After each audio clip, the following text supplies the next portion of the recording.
नमस्कार, आप सभी का मेरे YouTube चैनल इन्फिनिटी सक्सेस में स्वागत है। आज मैं आपको 10वीं कक्षा के हिंदी कोर्स बी की किताब स्पर्श से कबीर जी के दोहे समझाऊंगी। इससे पहले कबीर जी के जीवन के बारे में जानेंगे। कबीर जी का जन्म जो था वो 1398 में काशी में हुआ माना जाता है। ऐसा माना जाता है कि इन्होंने 120 वर्ष की आयु पाई और जीवन का जो अंतिम समय था वो मगहर में बिताया। कबीर जी एक क्रांतदर्शी कवि थे। इन्होंने शास्त्रीय ज्ञान की अपेक्षा अनुभव ज्ञान पर ज़्यादा महत्व दिया है। इनका मानना था कि ईश्वर निर्विकार है, अरूप है। कबीर जी एक संत थे जिसके कारण ये एक जगह से दूसरी जगह पर घूमते रहते थे, जिनके कारण इनकी साखियों में बहुत सारी भाषाओं का प्रभाव जो है स्पष्ट देखने को मिलता है, जैसे अवधी, राजस्थानी, भोजपुरी, पंजाबी आदि। इस कारण इनकी भाषा को पंचमेल या खिचड़ी भी कहा जाता है। तो अब हम इनकी जो साखियाँ हैं उनके बारे में समझेंगे। साखी का अर्थ क्या होता है? साखी का अर्थ होता है प्रत्यक्ष ज्ञान, वह ज्ञान जो गुरु अपने शिष्य को देता है।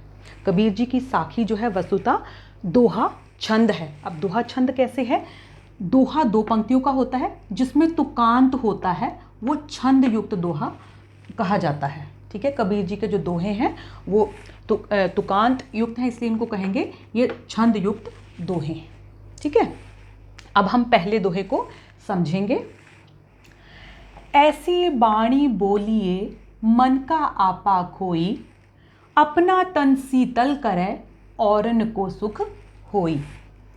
इसमें कबीर जी ने बाणी बोलिए, कबीर जी ने कहा है कि हमें ऐसी भाषा का प्रयोग करना चाहिए, ऐसी वाणी, ऐसे हमें विचार जो हैं वो रखने चाहिए, दूसरों के साथ बात करनी चाहिए।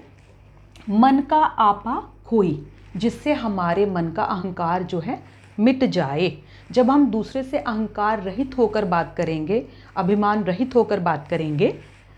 अपना तन शीतल करे, शीतल, अपने तन को तो ठंडक पहुंचती ही है। औरन को सुख होई, जो सुनने वाला है, जो हमसे बात कर रहा है, उसको भी बहुत अच्छा लगता है। तो इस दोहे का जो भावार्थ है वो यही है कि कबीर जी ने सदैव मीठी वाणी बोलने पर बल दिया है कि सदैव मीठी वाणी प्रेम पूर्वक दूसरों से बात करनी चाहिए। सुनने वाले और बोलने वाले दोनों को इससे अच्छा लगता है। अब यहाँ पर बाणी बोलिए में अनुप्रास अलंकार है। कबीर जी की भाषा सुदुकड़ी भाषा है, भाषा सरल सहज प्रभावमयी है। अगला दोहा है, कस्तूरी कुंडली बसै मृग ढूंढे बन माही, ऐसे घटी घटी राम है दुनिया देखे नाही। कस्तूरी क्या है? एक बहुत ही सुगंधित पदार्थ होता है जो हिरण की नाभि में होता है। कुंडली नाभि, बसे होना। मृग हिरण को कहा गया है, ढूंढे ढूंढना, लेकिन हिरण को इस बात का पता नहीं होता। वो इस बात से अनजान होता है, जिसके कारण वो उसी खुशबू को पूरे जंगल में, पूरे वन में ढूंढता फिरता है। ऐसे घटी घटी राम है दुनिया देखे नाही। घटी घटी, कण कण में राम है, ऐसा कबीर जी का मानना था कि ईश्वर जो है कण कण में है, दुनिया देखे नाही, लेकिन दुनिया इस चीज़ को नहीं समझती, वो उसको जगह जगह ढूंढती फिरती है। ठीक है, तो इस जो दोहे का भावार्थ है वो यही है कि कबीर जी ने माना है कि ईश्वर जो है वो निर्विकार है। ठीक है, और ईश्वर को जगह जगह ढूंढने की आवश्यकता नहीं है, वो हर जगह पर विद्यमान है, केवल उनको महसूस करने की आवश्यकता है। अब इस दोहे में कस्तूरी कुंडली में अनुप्रास अलंकार है, घटी घटी में पुनरुक्ति अलंकार है, दुनिया देखे, दुनिया देखे में अनुप्रास अलंकार है। ठीक है, भाषा सरल है, सहज है, प्रभावमयी है, सदुकड़ी भाषा है। जब मैं था तब हरि नहीं, अब हरि है मैं नाही, सब अंधियारा मिटी गया जब दीपक देखया माही। जब मैं था, इस दोहे में जो कबीर जी हैं वो कह रहे हैं मैं, इसमें मैं जो है वो अहंकार को कहा गया है। मैं अहंकार को कहा गया है कि जब मेरे अंदर अहंकार था तब हरि नहीं, तब मैं ईश्वर को प्राप्त नहीं कर पाया। अब हरि हैं, अब हरि हैं मैं नाही, अब मैंने ईश्वर को प्राप्त कर लिया है, लेकिन मेरे अंदर का अहंकार मिट चुका है। अर्थात जब इंसान अहंकारी होता है तो वो ईश्वर को प्राप्त नहीं कर सकता। अहंकार रहित होकर ही हम ईश्वर को प्राप्त कर सकते हैं। सब अंधियारा मिटी गया जब दीपक देखा माही। मेरे मन का जो अज्ञान रूपी अंधकार था वो सारा दूर हो गया जब मैंने ज्ञान रूपी दीपक को देखा। अर्थात जब मैंने महसूस किया तो खुद ही मुझे जो है सब ज्ञान हो गया और मेरे मन का जो अज्ञान रूपी अंधकार था वो दूर हो गया। ठीक है, अर्थात यहाँ पर यही बताया है कि कभी भी अभिमानी व्यक्ति जो है वो ईश्वर को प्राप्त नहीं कर सकता। अभिमान रहित होकर ही हम ईश्वर को प्राप्त कर सकते हैं, उसको महसूस कर सकते हैं। ठीक है, अब यहाँ पर दीपक देख्या में अनुप्रास अलंकार है। ठीक है, और भाषा सरल है, सहज है। ठीक है, सदुकड़ी भाषा है।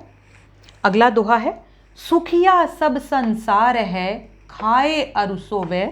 दुखिया दास कबीर है जागे अरु रोवे।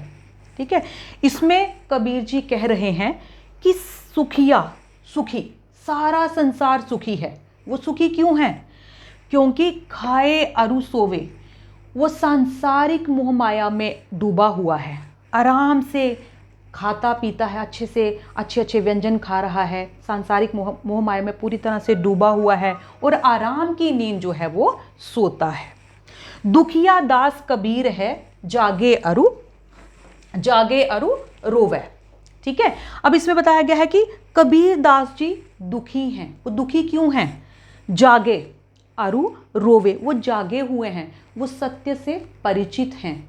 उनको ज्ञान है कि सांसारिक मोह माया जो है ये व्यर्थ की चीज़ है। उनको इस बात का ज्ञान है, इसलिए वो जागे हुए हैं। अरु का मतलब है और, रोवा का मतलब है रोना। वो रो क्यों रहे हैं? वो संसार के लोगों की अज्ञानता को देखकर रो रहे हैं, दुखी हो रहे हैं। अर्थात जो कबीर दास जी थे वो चिंतनशील थे। ठीक है, और जो चिंतनशील व्यक्ति है वो हमेशा जागा हुआ होगा और वो रो रहे हैं क्योंकि वो संसार के लोगों की अज्ञानता को महसूस कर रहे हैं, उसको देख रहे हैं।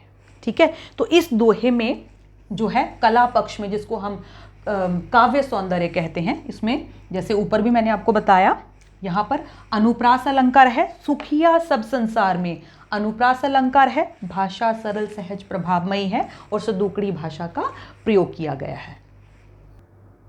अगला दोहा है, बिरहा भुभंगम तन बसै मंत्र न लागे कोई।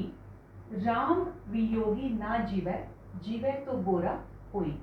अब प्रस्तुत दोहे में जो कबीर दास जी हैं वो कह रहे हैं कि बिरहा भुभंगम का अर्थ है बिरहा रूपी सांप। मतलब किसी से बिछुड़ने का जो दुख होता है वो हमारे शरीर के साथ, जब कोई व्यक्ति से कोई चीज़ अलग हो जाती है तो उसका जो दुख होता है वो शरीर में इस तरह से समा जाता है जैसे कोई सांप जो है वो शरीर से लिपट गया है। ठीक है, और वो किसी भी मंत्र के उच्चारण से शरीर से नहीं हटता। ठीक है, ये बिछुड़ने के दुख की जो तुलना है वो बिरहा रूपी, उसको सांप कहा गया है कि सांप शरीर से इस तरह से लिपट जाता है। ठीक है, कि वो शरीर से किसी भी मंत्र के उच्चारण से नहीं हटता। राम वियोगी ना जीवे तो बोरा हो। ठीक है, इसमें उस व्यक्ति का उदाहरण दिया गया है जो ईश्वर भक्ति में पूरी तरह से लीन हो चुका है। अगर किसी कारणवश उसकी भक्ति बीच में से टूट जाती है, ठीक है, भक्ति से वो अलग हो जाता है, तो उसकी हालत जो है वो जी नहीं सकता। राम वियोगी ना जीवे, भक्ति जब उसकी टूट जाती है तो वो ईश्वर से अलग होकर जी नहीं सकता। जीवे तो बोरा होई, बोरा का अर्थ है पागल। अगर वो जीने की कोशिश करता है तो ईश्वर की भक्ति से, जब उसकी ईश्वर की भक्ति टूटती है, उससे अलग होकर वो जीने की कोशिश करता है तो उसकी हालत जो है वो पागलों के जैसी हो जाती है। पिछली जो ऊपर वाली पंक्ति है इसमें यही बताना चाहा है, बिरहा भुभंगम तन बसै, कि बिरहा रूपी सांप, जो सांप है जब शरीर से लिपट जाता है, अर्थात जब हमारे से कोई बिछुड़ जाता है तो उसका जो दुख है वो सांप की तरह हमारे शरीर से लिपट जाता है। तो ये आपको अच्छे से समझ में आ गया होगा। अर्थ यही है कि जब हम किसी से बिछुड़ते हैं तो वो जो दुख है वो असहनीय होता है। ठीक है, इसमें बिरहा भुभंगम में रूपक अलंकार है। रूपक अलंकार कैसे है, यहाँ पर विशेषण विशेषण का संबंध है तो कह सकते हैं रूपक अलंकार है। सदुपरी भाषा है, भाषा सरल है, सहज है, प्रभावमयी है। ठीक है, अब अगला दोहा हम देखेंगे। निंदक नेड़ा राखिए आंगनी कुटी बंधाई, बिन साबन पानी बिना निर्मल करे सुभाई। ठीक है, अब कबीरदास जी जो है वो निंदक, निंदा करने वाला, अक्सर हमें निंदा करने वाला बुरा लगता है, लेकिन कहीं ना कहीं वो हमें सुधार करता है। निंदक नेड़ा राखिए, कबीरदास जी ने भी यही कहा है कि निंदा करने वाले व्यक्ति को सदैव अपने पास रखना चाहिए। आंगनी कुटी बंधाई, ठीक है, उसको अपने मन के आंगन में जगह देनी चाहिए, अर्थात उसकी बातों का बुरा नहीं मानना चाहिए। ठीक है, क्योंकि उसी की वजह से हम अपने अवगुणों को दूर करते हैं। बिन साबण पानी बिना निर्मल करे सुभाई, क्योंकि वो बिना साबुन के, साबण साबुन, पानी पानी को कहा गया है। ठीक है, बिन साबण पानी बिना, बिना साबुन पानी के वो हमारे सुभाई, स्वभाव को निर्मल करे, निर्मल कर देता है, हमारे स्वभाव को स्वच्छ कर देता है। क्योंकि जो समझदार लोग होते हैं, जब उनको लगता है कि किसी ने उनकी कोई ऐसी त्रुटि है जिसकी तरफ ध्यान दिया है, तो वो उसको सुधारने की कोशिश करते हैं, उसमें सुधार लाते हैं। ठीक है ना, तो इसका भावार्थ यही है कि जो समझदार लोग होते हैं वो निंदा की कभी बुराई नहीं करते हैं और निंदा की वजह से ही उनमें सुधार आता है। ठीक है, निंदक नेड़ा में अनुप्रास अलंकार है। ठीक है, और सभी दोहों में दुकड़ी भाषा है, जैसे मैंने आपको कहा है, भाषा सरल है, सहज है, प्रभावमयी है। पोथी पढ़ी पढ़ी जग मुबा, पंडित भया न कोई, एके अशिर पीव का, पढ़े सो पंडित होई। प्रस्तुत दोहे में जो कबीरदास जी हैं वो कह रहे हैं, पोथी पढ़ी पढ़ी जग मुबा, पोथी बड़े बड़े ग्रंथ पढ़कर, ठीक है, संसार के लोग जो थे वो मर गए, ये इस संसार से चले गए। पंडित भया ना कोई, लेकिन सही अर्थों में कोई ज्ञानी नहीं बन पाया। ज्ञानी इंसान कैसे बनता है? एके अशर पीव, पीव का, पीव मतलब प्रेम का, अगर कोई प्रेम के एक अक्षर को जान लेता है, पढ़े सो पंडित हुई, जिसने प्रेम रूपी अक्षर का ज्ञान कर लिया वही पंडित कहलाने के योग्य है। इसका भावार्थ क्या है कि सबके प्रति, जीव जंतुओं, इस प्रकृति के प्रति हमारे मन में एक प्रेम की भावना होनी चाहिए, एक करुणा होनी चाहिए, दया होनी चाहिए, परोपकार की भावना होनी चाहिए। वही एक प्रेम रूपी अक्षर है जिसका ज्ञान प्रत्येक व्यक्ति को होना चाहिए।